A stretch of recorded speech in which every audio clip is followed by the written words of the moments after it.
میں جب بھی martial art super star Bruce Lee کے بارے میں سوچتا ہوں تو میرے ذہن میں اس کی فلم انٹر دی ڈریگن آ جاتی ہے۔ یوں لگتا ہے جیسے وہ اس کی اپنی کہانی ہو۔ اس فلم میں وہ بہت ہی پیارا اور بہت پر اعتماد نظر آیا۔ پہلی بار اسے اسکرین پر دیکھنے والا شخص حیران رہ جاتا ہے کہ اس میں کس قدر بجلی سی پھرتی ہے۔ وہ لڑتا ہے تو اس کے ہر پینترے میں ایک ردم ہے، اس کے ہر انداز سے فن جھلکتا ہے۔ اس نے اپنی فلموں سے جو تاثر ذہنوں پر چھوڑا تھا آج تک وہی ذہنوں پر چھایا ہوا ہے۔ اس کے فن کو کبھی زوال نہیں آیا، بلکہ اس کی فائٹنگ کے ہر انداز میں پختگی آتی چلی گئی۔ بروس لی ایک ایسا فنکار ہے جو اس دنیا میں تو نہیں لیکن اس کے شائقین کی تعداد میں کبھی کمی نہیں آئی۔ یوں محسوس ہوتا ہے جیسے وہ زندہ ہے۔ بروس لی 1940 میں سین فرانسسکو میں پیدا ہوا۔ اس کے والدین نے اس کا نام لی جن فن رکھا، لیکن اس وقت کے رواج کے مطابق نرس نے اس کا عیسائی نام بروس درج کروایا۔ اس کی ماں گریس کی رگوں میں چوتھائی جرمن اور چوتھائی برطانوی خون تھا۔ اس کا باپ لی ہوئی ہانگ کانگ کا مشہور مزاحیہ اداکار تھا۔ امریکہ اوبرا کمپنی میں ملازمت کی وجہ سے ہمیشہ سفر میں رہتا تھا۔ 13 سال کی عمر میں اس نے ونگ چن کنگ فو کی تربیت حاصل کرنے کا آغاز کر دیا تھا، جسے بروس لی کنگ فو کا نام دیتا تھا۔ یہ اس کی اپنی اصطلاح تھی۔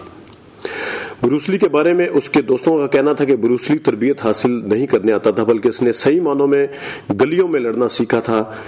گروہی لڑائی میں چاقو، لوہے کے راڈ یا پائپ، سائیکل کی چین کا بہت زیادہ استعمال ہوتا تھا۔ ہم لوگ اپنے جوتوں میں بلیڈ چھپا کر رکھتے تھے۔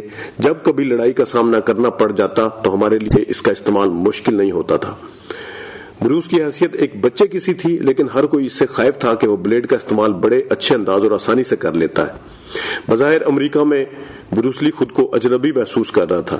اس کو یہ ماحول بڑا غیر رسمی سا لگتا تھا۔ یونیورسٹی آف واشنگٹن میں فلسفہ پڑھا، وہیں سے اس نے اپنی شریک حیات کا انتخاب کیا، اس کے ساتھ شادی کر لی۔ یونیورسٹی کا ایام میں اسے اپنے باپ بننے کی نوید مل گئی۔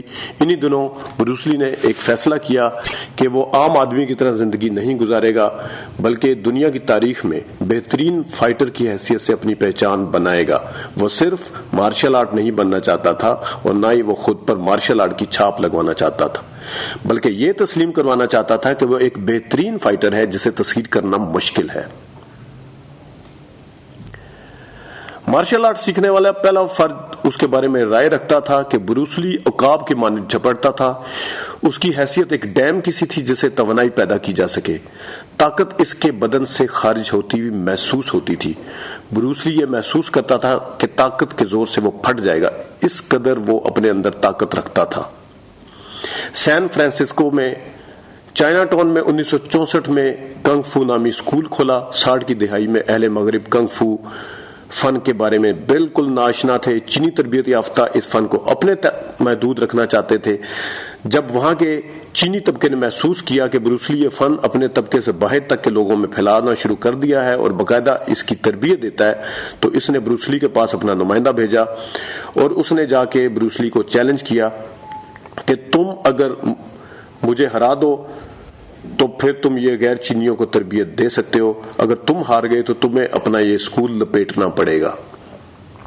اگرچہ بروس لی وہ مقابلہ جیت لیا، اس نے اپنے مقابلے میں یہ جانچ لیا کہ کنگ فو کا فن کا استعمال مارشل آرٹ میں بہت محدود ہے۔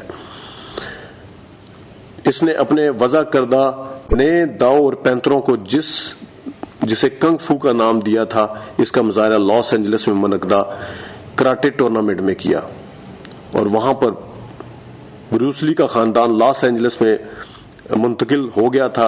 اس دوران اس کی ٹی وی سیریل فلاپ ہوگی۔ اس نے ٹی وی سے اپنا معاہدہ ختم کر لیا اور اداکاری کے اور مواقع ہونے کے باوجود اس نے فیصلہ کر لیا کہ وہ صرف اپنے مقصد کے حصول کے لیے خود کو بہترین فائٹر کے طور پر منوائے گا۔ اس نے دنیا بھر کے مارشل آرٹ کے ماہرین کا مشاہدہ کیا، سب میں لڑنے کا انداز ایک جیسا تھا۔ اس نے فن کنگ فو، کراٹے، جوڈو کراٹے سیکھنا اور دوسری شمشیر زنی پر بھی عبور حاصل کر لیا۔ اپنی بیوی اور بچوں کے ساتھ کنگ فو کا بادشاہ ایک بے روزگار شخص تھا جسے ضروریات پوری کرنے کے لیے لوگوں کو مارشل آرٹ کی تربیت دینا پڑتی تھی۔ وہ اب تربیت دینے سے اکتا گیا تھا۔ اس کی وجہ یہ بھی تھی کہ وہ اپنے فن کا مظاہرہ بڑے پیمانے پر کرنا چاہتا تھا۔ وہ اس نے پوری دنیا سے متعارف کروانا چاہتا تھا۔ وہ جانتا تھا کہ ایک ہی جگہ اٹکے رہنے سے صلاحیتوں کو زنگ لگ جاتا ہے۔ بروس لی نے آنکھ ہی فلمی ماحول میں کھولی تھی اور اس نئی اختراعات اپنے فن کے بلبوتے پر بہت جلد دنیا کا مشہور ترین مارشل آرٹ بن جائے گا، بین الاقوامی شہرت نصیب ہوگی، اسے یہ امید تھی۔ 1967 سے 1971 کے دورانیے تک اس نے ہالی ووڈ کی بہت ساری شخصیات کو اپنا فن سکھایا۔ اس دوران اس کی حیثیت ایک مثالی استاد اور مارشل آرٹ کے فن میں ذہین اور ماہر ترین شخص کے طور پر بن گئی۔ یہ فن کا کمال تھا کہ 60 کی دہائی میں اس کے پیش کردہ نئے طریقے مشہور ہونے لگے اور دوسری فلموں میں بھی اس کو استعمال کیا جانے لگا۔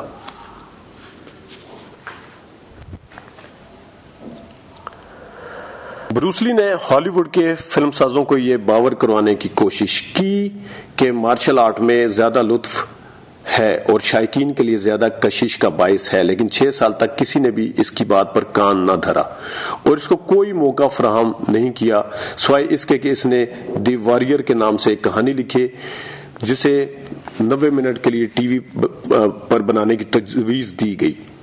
ستمبر 1970 میں اس اپنی ماں اور بہنوں سے ملنے ہانگ کانگ گیا۔ اس کا باپ 1965 میں مر گیا تھا۔ ہانگ کانگ میں اس کی بہت پذیرائی کی گئی۔ اس کی حیثیت ان کے ایک ایسے مقامی لڑکے کی تھی جس نے مارشل آرٹ میں مہارت حاصل کی اور کنگ فو کے فن کو آگے بڑھا کر ہالی ووڈ میں دھوم مچا دی۔ اس کا شمار مارشل آرٹ کی ماہرین میں ہوتا تھا۔ اسے ٹیلی ویژن کے ایک پروگرام انجوائے میں مدعو کیا جہاں بروس لی نے اپنے فن کا مظاہرہ کیا۔ اس کے اس پرفارمنس کو ویڈیو پر دیکھا گیا۔ ہانگ کانگ میں ایک اسٹوڈیو کا مالک تھا۔ اس نے بروس لی کو 2 فلموں کی آفر کی جس میں دی بگ باس اور دوسری فاسٹ آف فیوری تھی۔ بروس لی نے یہ آفر قبول کی اور کچھ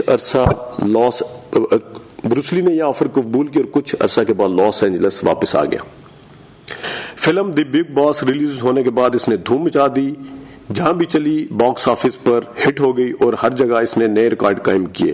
سنگاپور میں شائقین نے ٹریفک جام کرنے کی حد تک اس فلم کی پذیرائی کی۔ یکدم بروس لی کی شہرت آسمانوں تک پہنچ گئی۔ ہانگ کانگ میں جب وہ گاڑی لے کر نکلتا تو پولیس والے حفاظت کے لیے اس کے ہمراہ ہوتے۔ اس نے اپنے پورے شہر میں پہچان بنا رہی اور لوگ یہاں تک کہنے لگے کہ دنیا کا بہترین فائٹر اس زمین پر موجود ہے۔ بروس لی اپنے بیوی بچوں کو ہانگ کانگ لے آیا۔ اس کے خاندان نے یہاں سکونت اختیار کی۔ 1972 کے وسط میں بروس لی نے وے آف ڈریگن نامی فلم لکھی، خود ہدایت دی۔ یہ فلم اس نے دونوں ملکوں کے اشتراک سے بنائی جس کی انگریزی میں بھی ڈبنگ کی گئی۔ اس میں مذہبی رنگ بھرنے کے لیے ہندوستانی موسیقی کا بھی سہارا لیا گیا اور زبردست فائٹ دی گئی۔ اس میں خاص بات جو پیش کی گئی وہ سوڈا واٹر کی 3 پیک کو انگلیوں کی مدد سے توڑ کر دکھایا گیا۔ بروس لی کی اس فلم کو پوری دنیا میں پذیرائی ملی اور عالمی سطح پر اس فلم کی مانگ ہوئی۔ ان دنوں اپنے سکون اور تسکین کی تلاش میں رہنے لگا۔ نیند اڑ گئی، یادداشت کمزور ہو گئی، سر میں ہلکی پھلکی درد رہنا شروع ہوگی۔ اس کا ایک دوست بتاتا ہے کہ لاشعوری طور پر ہم سمجھتے ہیں کہ ہم غلط کر رہے ہیں لیکن پھر بھی غلط کرتے ہیں۔ بروس لی کو بھی احساس تھا کہ وہ پٹڑی سے اتر چکا ہے۔ اپریل 1973 میں انٹر دی ڈریگن کی ضروری شوٹنگ کروا کے وہ اپنی آواز ڈب کروا کے واپس ہانگ کانگ چلا گیا جہاں اس نے ایک اور فلم پر کام شروع کیا اور ایک طاقتور فائٹر کی حیثیت سے بہت نام کما چکا تھا اور اپنی اسی پریس کے ذریعے روزانہ ہی کسی سے چیلنج کا سامنا کرتا تھا، کوئی نہ کوئی اسے چیلنج دیتا تھا۔ یہ موضوع گلیوں تک زیر بحث آنے لگا لیکن بروس لی نے کسی کا بھی جواب نہیں دیا۔ اس بارے میں انٹر دی ڈریگن کا پروڈیوسر جو وہ خیال کرتا ہے وہ بتاتا ہے کہ اس وقت فن کی بلندیوں پر تھا اور اسے چیلنجوں میں الجھا اجھا کر دوبارہ زمین پر گرانے کی کوشش کی جا رہی تھی۔ بروس لی نے سب کو نظر انداز کر دیا، لیکن کبھی کبھی معاملہ برداشت سے باہر ہو جاتا، جس کے واضح آثار میں محسوس کر لیتا تھا۔ میں ہر نئے آنے والے دن میں کسی نہ کسی کے چیلنج کے انتظار میں رہتا تھا۔ اخباری اشتہارات کے ذریعے فلم کمپنی والے اس کا جواب دیتے تھے۔ اس وقت بروس لی خود کو دباؤ میں محسوس کرنے لگا۔ جب یہ شور بہت بڑھ گیا کہ اس وقت واحد فنکار ہے جو پوری دنیا میں ہر جگہ ہر فلم کے ذریعے پہنچ جاتا ہے۔ وہ کئی فلمیں سائن کر چکا تھا۔ برطانیہ، Italy, Japan, Taiwan, Hong Kong کے دیگر فلم ساز اسے فلمیں آفر کر رہے تھے۔ وہ اسے $1 ملین میں بھاری معاوضہ دینے کو بھی تیار۔ 10 مئی کو جب وہ گولڈن وارڈ میں انٹر دی ڈریگن کی ڈبنگ کروا رہا تھا، بروس لی اچانک زمین پر گر گیا۔ اسے تقریباً بے ہوشی میں فوری ہسپتال پہنچایا گیا۔ اس کے سر میں درد کی شدید لہر تھی۔ فوری طبی امداد سے 2.5 گھنٹے بعد اسے قابو پایا گیا۔ موت اس کے قریب آ چکی تھی۔ بروس لی پریشان ہو گیا۔ وہ مکمل چیک اپ کروانے کے لیے لاس اینجلس چلا گیا، جہاں اس کے ماں اور بھائی اب بھی رہائش پذیر تھے۔ وہ خاصے دن گزارنے کے بعد واپس ہانگ کانگ آ گیا۔ 20 جولائی 1973 کو انٹر دی ڈریگن ریلیز ہونے سے صرف 3 ہفتے پہلے بروس لی غیر متوقع طور پر مر گیا۔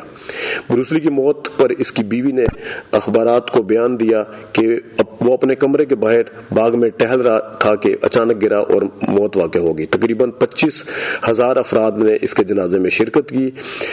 اس کی لاش امریکہ لے جائی گئی، جہاں اسے خاموشی سے دفن کر دیا گیا۔ اس کی لاش دفن کرنے کے بعد ہانگ کانگ کے اخباروں میں انکشاف ہوا کہ بروس لی کی جب موت واقع ہوئی اس وقت اس کی بیوی اس کے ساتھ نہیں تھی۔ اس کی لاش دفن کرنے کے بعد ہانگ کانگ کے اخباروں نے انکشاف کیا کہ بروس لی کی جب موت واقع ہوئی تو اس کی بیوی اس کے ساتھ نہیں تھی، بلکہ ایک اداکارہ اس کے اپارٹمنٹ میں اس کے ساتھ تھی۔ بروس لی کا معاشقہ چل رہا تھا اور بعد میں اسی اداکار نے بیان دیا کہ جب وہ اس کے اپارٹمنٹ میں آیا تو اس کے سر میں درد تھا۔ اس نے سر درد کی سادہ گولی سے دی۔ بروس لی اس کے بعد بیڈ پر آرام کی غرض سے لیٹ گیا جیسے بالکل سو رہا ہو، لیکن اس کے بعد وہ دوبارہ زندگی کے لیے نیند سے بیدار نہیں ہو سکا۔ زہر خورانی کے ماہر پروفیسر لندن کی تشریح کے مطابق اس کے لیے بلایا گیا تفتیش کے لیے، اور اس نے کسی زہر کی تردید کی اور ان کی موت کی وجہ بیان کی کہ اس کے دماغ کے بہت سارے خلیے جو کھوپڑی میں شدید ضرب کے بیٹھ جانے کی وجہ سے کام چھوڑ گئے تھے، جس کے نتیجے میں 10 مئی کا واقعہ ہوا اور پھر آخرکار اس کی موت واقع ہوئی۔ اگرچہ بروس لی کو قتل نہیں کیا گیا، تاہم اس کی موت قدرتی نہیں تھی۔ بہرحال مارشل آرٹ کا ماہر بروس لی مر گیا۔ اس کی موت کے بعد افواہیں گردش کرنے لگیں جس میں یہ کہا گیا کہ اس کی موت غلط غذائیں کھانے کی وجہ سے ہوئی۔ ایک افواہ یہ بھی تھی کہ وہ حشیش استعمال کرتا تھا، تو کوئی کہتا کہ وہ جنسی مریض تھا، تو کسی نے اس کو کنگ فو ماسٹر سے حسد کی وجہ سے قتل کرایا۔ کسی نے کچھ کہا، کسی نے کچھ کہا، لیکن ایک بڑا ستارہ اور بڑے بڑے کام کرنے والا اور کئی چیزوں میں پائنیئر بروس لی جو تھا وہ اس دنیا میں نہیں رہا۔